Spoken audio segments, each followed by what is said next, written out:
Survival's about more than living. It's about living free. That wasn't flying, that was falling with style.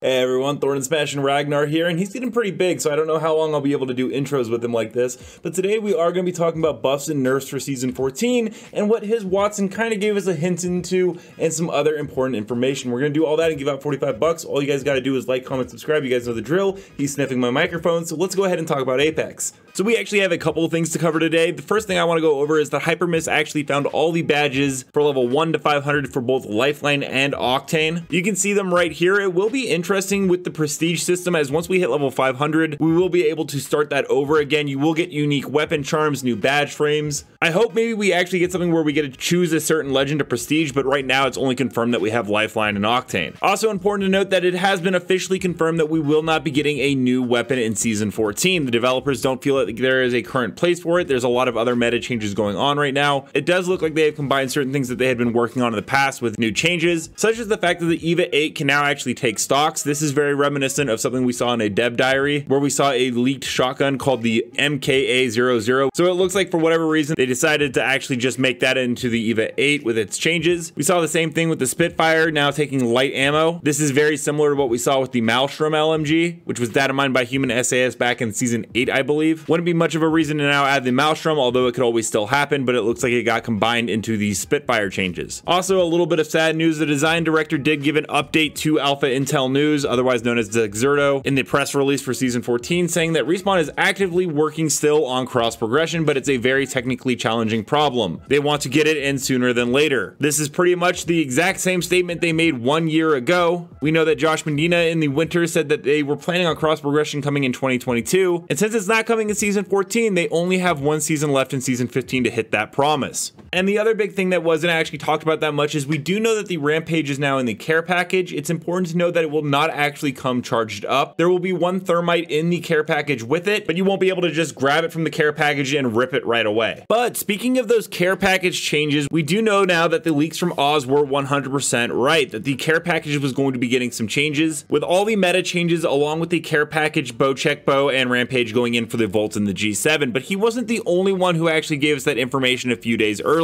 Pro player his Wattson did cover it, and I told you guys about it. The Volt and Scout are coming out, and Rampage and Bow are going in.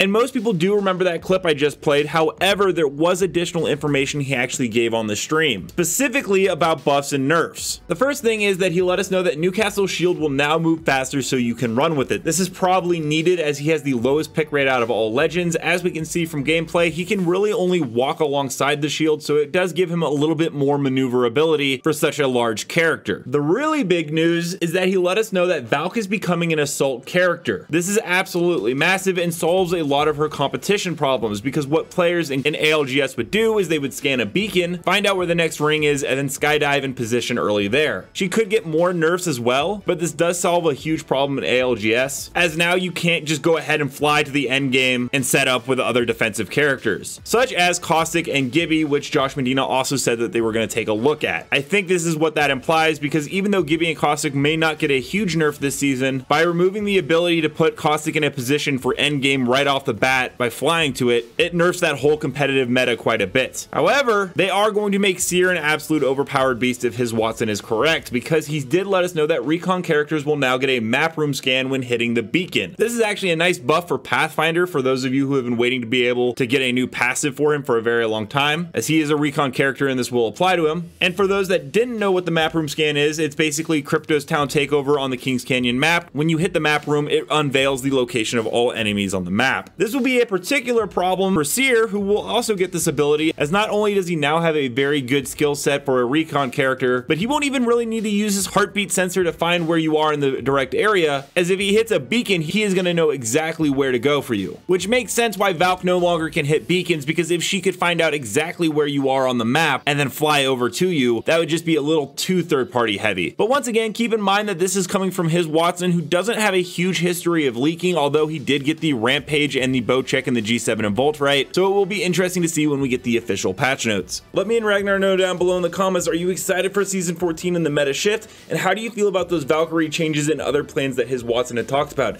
Until next time, Legends, keep slaying in the Outlands, and we'll see you out there.